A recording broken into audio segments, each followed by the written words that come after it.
vowels, but they are not part of the alphabet soup.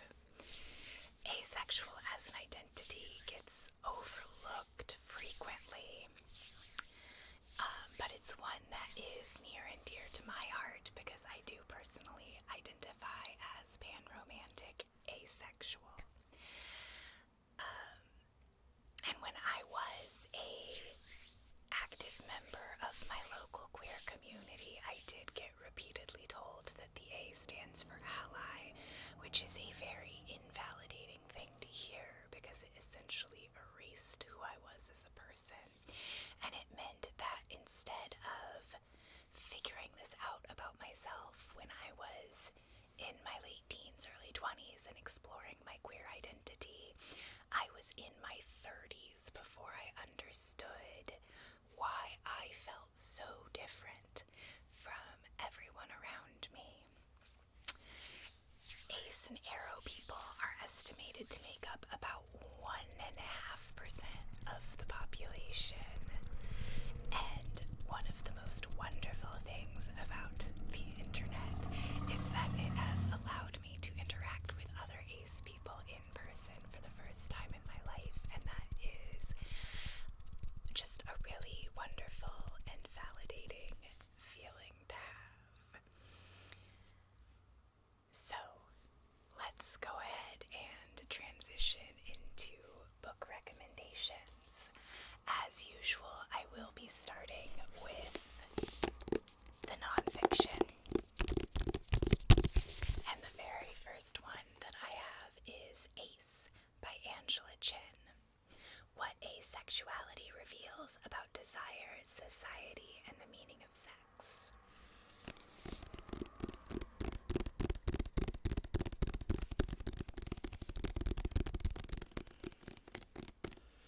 So this book is sort of a blend of memoir and sociological style interviews. It does have a lot of basic facts about asexuality and what it means, and it's a very wide spectrum, and there are all kinds of subcategories of ace identities, like demisexual, gray asexual, stuff like that. So this kind of gets into some of that. I really liked it. I recommended it to a good friend of mine who DNF'd it because she did not like the memoir aspects of it. She wanted to be a little bit more academic. So if memoir is your speed and you're okay with more conversational, less academic, this is the book I would recommend. If, however, you prefer your nonfiction to be more heavily academic and less personal, I would recommend Refusing Compulsory Sexuality, A Black Asexual Lens on Our Sex-Obsessed Culture by Sharonda J. Brown. So this book is flipping fantastic. I don't highlight or underline in books because it's very distracting for me when I go back to reread later. But if I was an underliner or a highlighter, I would have highlighted every single sentence in this book. It's relatively short, I think coming in at less than 200 pages if you leave out the glossary of terms and index and citations and all that jazz. But every sentence in here feels vital. This is a very well edited book, which is something that I super appreciate. Though this is specifically a Black asexual lens, however, it does contain a lot of information that is going to still be very useful to people outside of the Black community. It may be even more useful to people outside of the Black community because it gives insight into a community that we are not a part of. I loved this book. I cannot say enough good things about this book. like I said, it is a little bit more on the academic side, but not at all in an unreadable or difficult way. It does also include a lot of quotes from other asexual people, but this is a little bit heavier on statistics, citations, academic research. One of the things, there were a couple of chapters that I really particularly liked. Chapter 8 on the ways that people that are Aro and Ace are perceived as less human was really hard-hitting. Chapter 10, which is about the ways that people put identities onto others that they may not claim for themselves, and it particularly looks at Langston Hughes, who is widely regarded as having been a gay man, despite the fact that he did not have any documented romantic or sexual relationships, and very much never said anything himself about what his sexuality was. And it also looks at Octavia Butler, who, after her death, was labeled a lesbian, despite the fact that she repeatedly said that she was not a lesbian.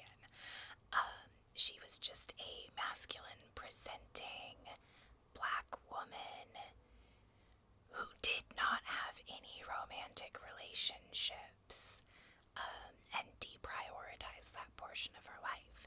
So she did die in 2006, and asexuality obviously has existed throughout time and has always been around, but as a term, it wasn't really that common yet. There was no asexual pride flag until 2010. Avon was founded in 2001, which is, quote, the most prolific and well-known asexual community hub, but it wasn't super common or easily accessible yet at that point. And even as late as 2015, the Gay and Lesbian Alliance Against Defamation had to issue an apology for claiming that the A stands for ally. So it really is maybe not language that she would have had access to claim herself, but also putting the identity of asexual on her is not really any better than just retroactively claiming that she was a lesbian, because we don't really know.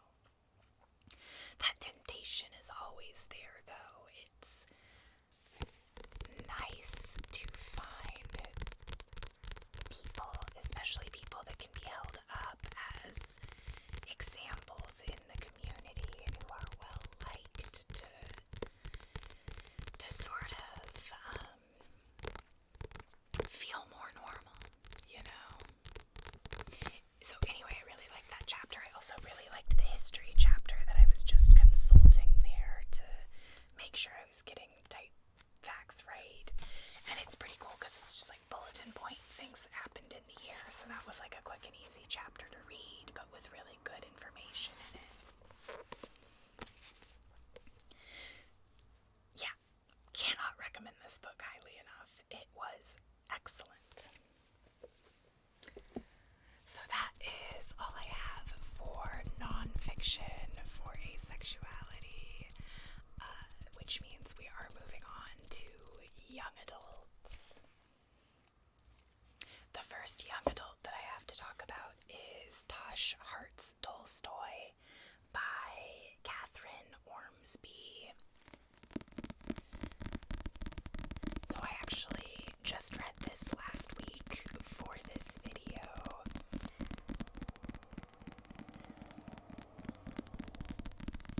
Specifically because it had Ace Rep. And I ended up really liking it.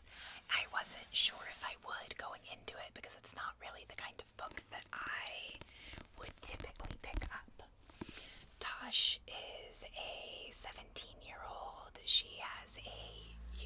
channel where she and some of her friends are doing a modern retelling of Anna Karenina. And I have to admit, I'm pretty sure at some point I definitely owned Anna Karenina, and I don't think I ever managed to finish it, and I probably never will. So I think there were a fair amount of Tolstoy references that I did not catch in this, and that's fine with me. I'll take the bad lit major rep and move on. So unexpectedly, her YouTube channel, which was small, it was like around 400 subscribers, which is still twice as many as I have. And then it gets a shout out from a much bigger YouTube platform, and overnight she gets like 35,000 followers, and now she's having to like deal with what it means to be an overnight viral sensation. She gets nominated for an award called the Golden Tuba, and she is texting this other YouTuber from across the coast. And now, because of the Golden Tuba, she has the opportunity to meet him in person. And so she is grappling with the fact that she is hetero-romantic, but asexual. She has a crush on this boy. She doesn't really know what it's gonna mean or how to move forward. She doesn't think that it's fair to get into a relationship with someone who is sexual, because she does know that that's something that does not interest her. So I wasn't really so much interested in the like friend drama and the parent drama. There's like a lot of parent drama in here that frankly felt really unnecessary. Things like her mom gets pregnant at age 40 and stuff like that just didn't contribute to the story at all. But I loved the very deliberate ways that she thought about and spoke about her asexuality, and the ways that she referenced like Googling it and how she figured these things out about herself, and I just thought that was really well done. And so I would definitely recommend this book, especially to people who are actually young adults and who are going through that process of figuring out their own sexual identities and how they do or do not fit in to larger queer groups and society as a whole.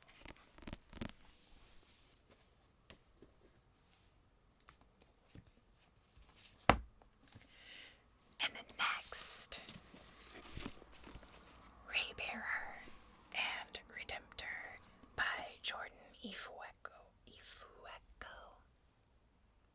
I hope I pronounced that right.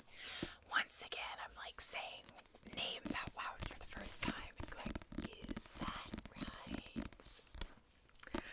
So I loved these books. Love fantasy in general is very much my jam. So these are exactly the kinds of books that I would ordinarily pick up for myself, not just because I am making a YouTube video. So Raybearer is the story of Teresai.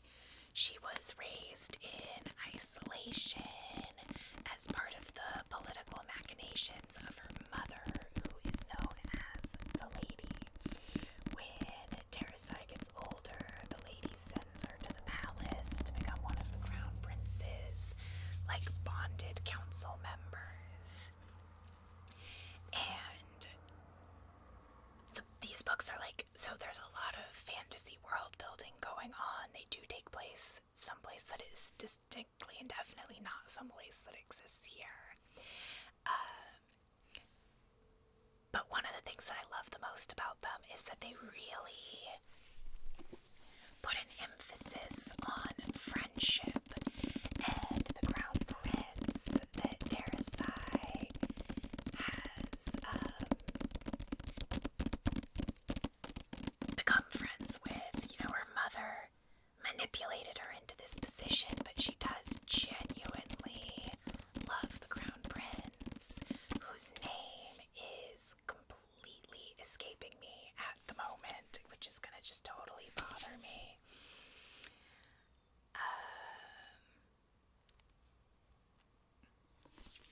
I feel like it starts with the letter A, but I don't remember. Anyway, the Crown Prince is asexual. They do not use the language asexual or aromantic in these books, but it is very clearly what he is. They have a conversation about his feelings about sex. So it's clear that that is his identity, and I think the choice to not use that language sort of fits in with the world building done in these books, because why would a world that does not necessarily speak the same language as us, does not exist in the same plane of existence as us, use the exact same language that we do?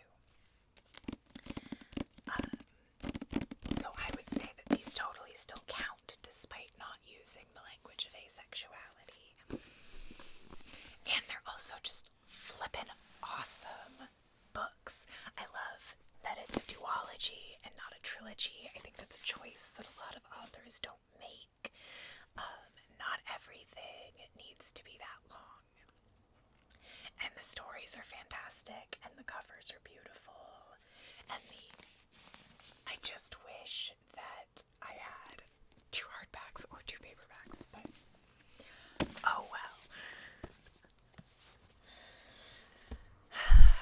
It's a bookish pet peeve, right? That no book is ever same size, same shape, matches up on the shelves, all one series.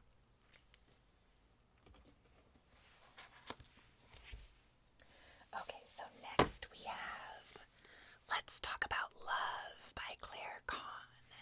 This one I would say is more new adult than young adult. Our main character, Alice, is in college, late teens, early 20s. And this story is just so sweet. It's, Alice is black, she is asexual, biromantic, and this book ends up okay, so it starts off with her girlfriend breaking up with her, basically over her asexuality, which kind of sends Alice into a tailspin, and then Alice meets Takumi and has all of these strong romantic feelings for him that she's not really sure what to do with. So I love the characters in this book. I love the fact that Alice decides to go into therapy to try and work on the things that she knows are issues for herself. So we love some good mental health behaviors. I like that she struggles with her relationship with Takumi and with her relationships with her friends. She falls into that same trap that so many folks do of starting a new relationship and not knowing how to balance time spent with this new person in her life with all of her friends. And it's just generally a really sweet and fluffy and lovely story that I would very much recommend. So moving into romance options, the 2 that I have are both by Alison Cochrane. The first is The Charm Offensive, and the second is Kiss Her Once for Me. Both of these romances feature a demisexual character. I have issues with both of them. They're definitely not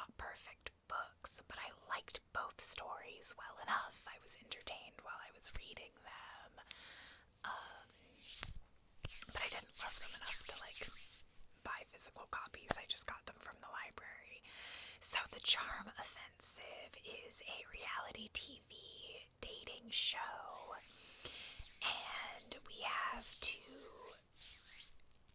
our two people in our potential couple. The first is Dev, who is homosexual and a producer on the show. And the thing that bothers me about this book is that Dev is Indian, first generation in the United States, and it very much felt reading this book like that detail was only put in to check a diversity box. There's nothing about him as a character that reads as immigrant or as Indian.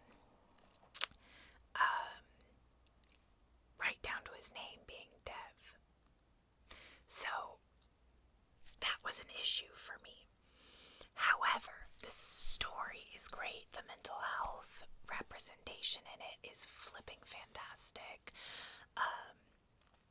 It's the story of Dev being the handler for this guy whose name I've completely forgotten, who is trying to restart his tech career by going on this show to prove that he can behave like a normal human being.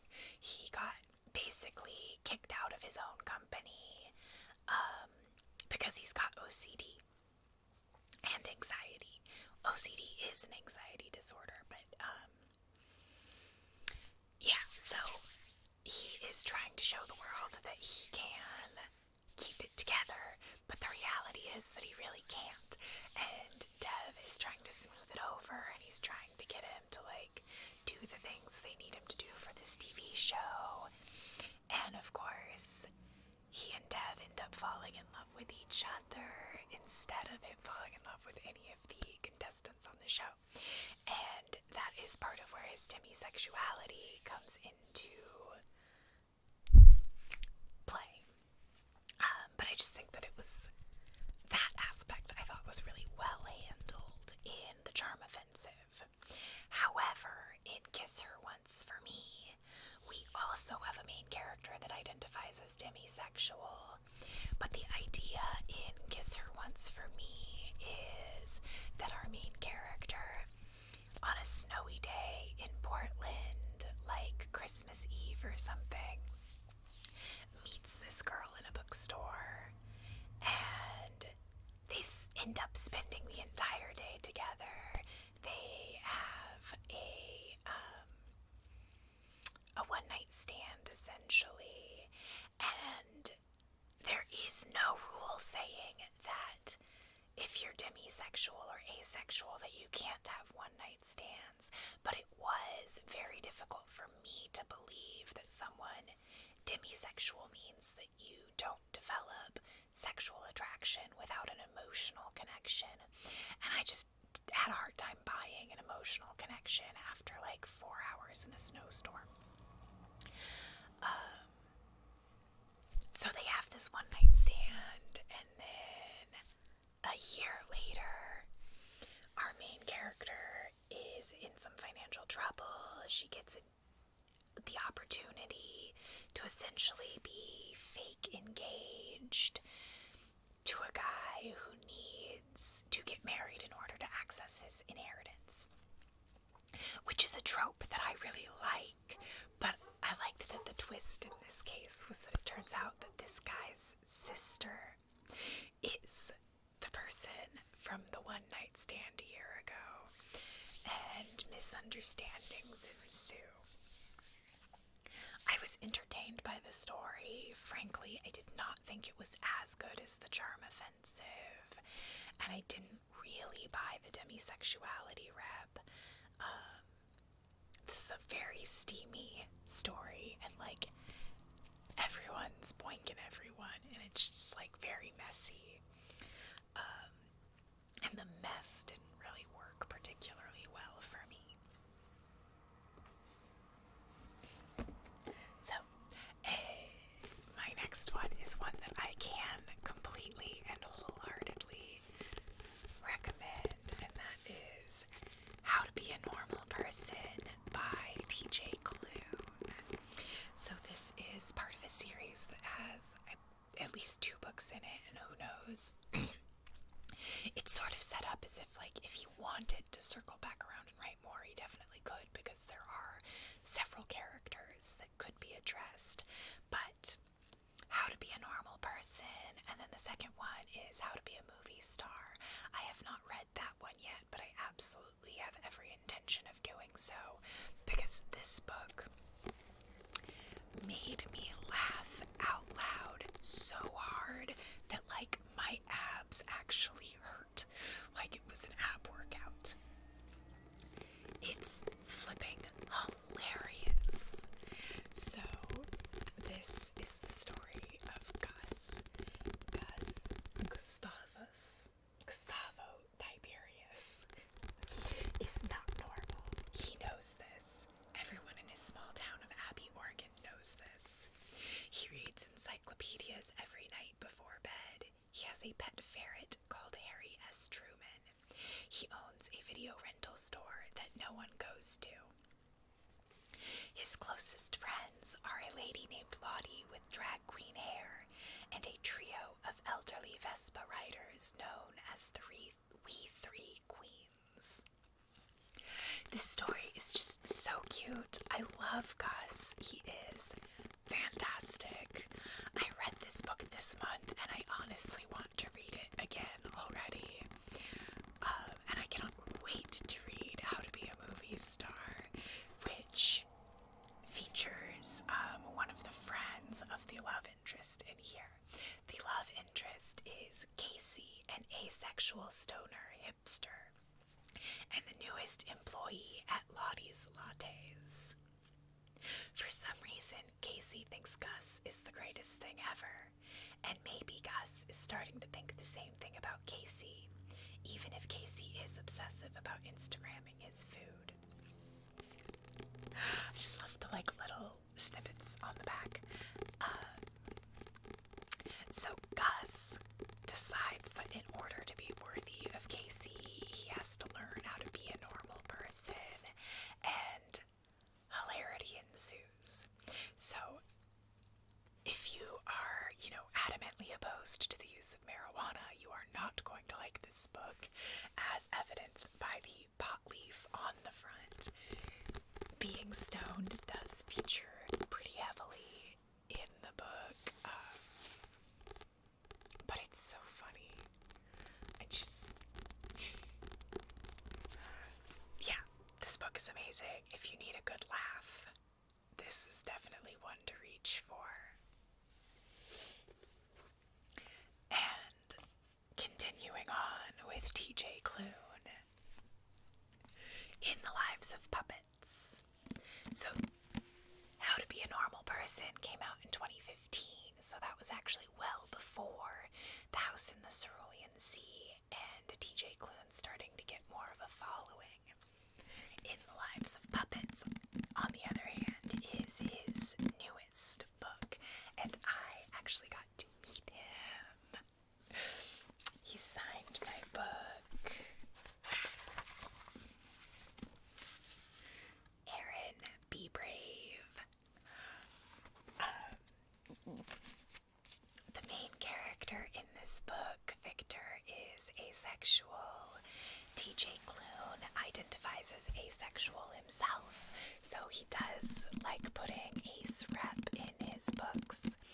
When in the Q&A section of the meeting him, someone actually asked him, so why do you keep writing books with asexual characters? And I was horrified. Like, that is essentially asking someone what their sexual identity is, and I could not believe that someone would be so rude. But TJ Klune handled it beautifully, and was just like, well, I am asexual. And it was just, yeah.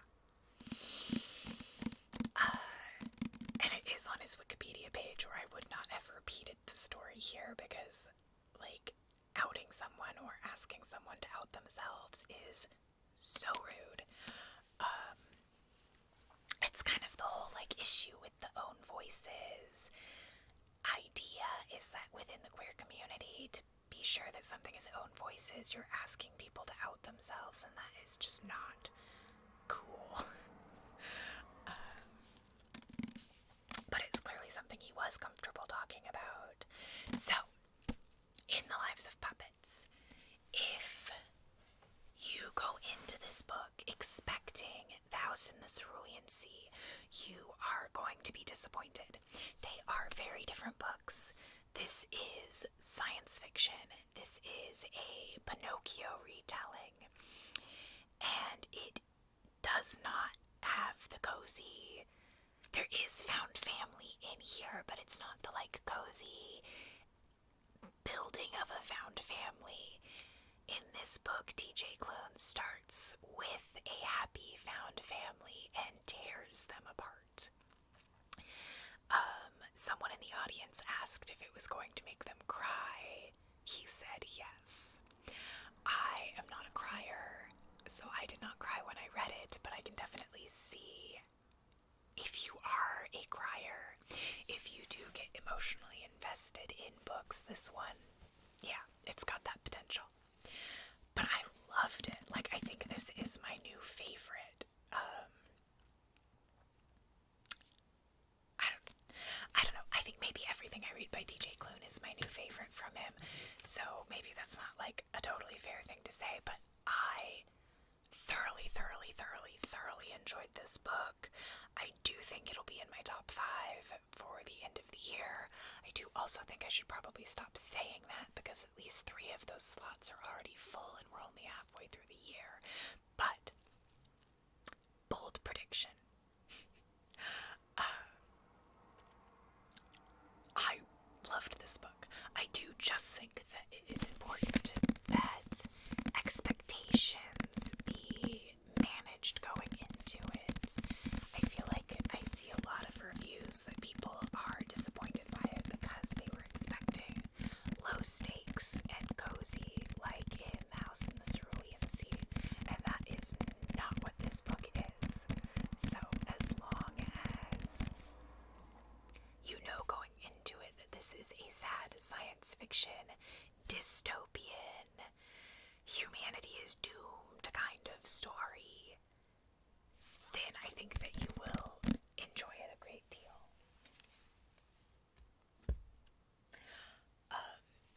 When I finished reading it and I was writing up my review on Goodreads, I kind of compared it to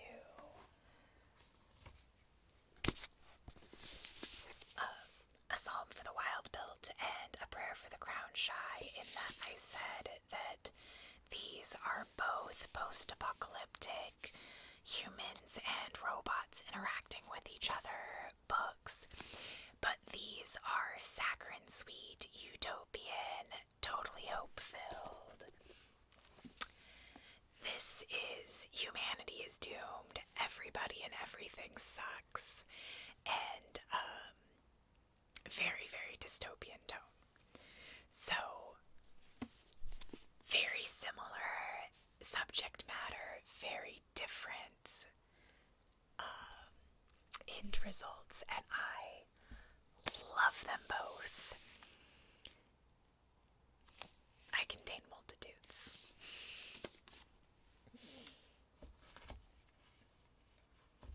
But yes, if you want cozy found family, something that's gonna give you those super sweet feelings that House in the Cerulean Sea does, read Monk and Robot.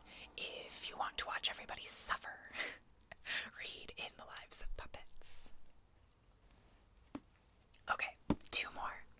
My second to last is Brightly Burning by Mercedes Lackey. I am in a Discord group where we were discussing asexuality and books, and someone asked, what are your headcanon ace characters? And this is mine. Brightly Burning is part of the Heralds of Valdemar series by Mercedes Lackey. That is the series that defined junior high for me. It was the first series that I ever read that had gay characters in it. It was always forever be near and dear to my heart. So this is doesn't ever use the language asexual, but Lavin, our main character in this book, has magic that he can't really control. And because of that, so the magic system in Heralds of Valdemar, people have various forms of like telekinesis, mind magic type stuff. And if they're good people, then a companion, which they look like horses, will choose them and they will serve the crown. And the companion bond is like a mental bond that is very tight, but Lavin's is especially tight with his companion because otherwise he wouldn't be able to control his magical powers, and he has pyrokinesis. So there is a girl with a crush on him in this book. He is completely oblivious, and the girl's father, who is Lavin's mentor, has to kind of step in and explain to his daughter that Lavin is never going to reciprocate his feelings. He does not have the capacity for romantic relationships because he is too tightly bonded with his companion in order to control his magic. So I would say that Lavin is a romantic.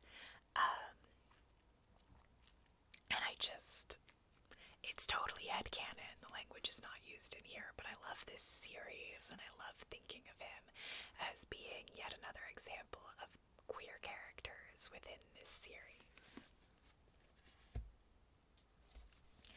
And the last book that I have to recommend is Every Heart a Doorway by Seanan McGuire. This is the first book in the Wayward Children series, and it has all of my favorite characters in it, but especially Nancy. This is sort of from Nancy's perspective, and Nancy does identify as Ace explicitly in here when someone is like trying to flirt with her and she's just like, shut it down. So the idea in the Wayward Children series is that children find doors that take them to their ideal worlds, but sometimes they don't get to stay, and they go to this special school where they can either wait for their door to come back and try and go back to their world, or they can learn how to live in the world as it is. I really like this series, and I think that this one is probably my favorite in the series, but there are others that are also very good, like I talked about Across the Green Grass Field in my intersex video. Even the stories that don't follow explicitly queer characters, everything in the book, all of these books feels very queer because Seanan McGuire is very queer. And I love when it leaks into stories, sort of like whether it should be there or not. But yes, Nancy, Ace Rep. And yeah, I really like these books. So that is all I've got for Ace and Arrow books. I wish that I had more that were like specifically and explicitly Arrow rep. If you have any for me, please leave them in the comments. I would love to redo these videos sometime in the future, or maybe make this a yearly video series. So always looking for more book recommendations. If you've read any of these and you like them, tell me in the comments, or if you are particularly looking forward to reading any of these, let me know. If you like this video, give it a thumbs up, and please consider subscribing to my channel. I would love it if you did. Have a good night. Stay safe out there.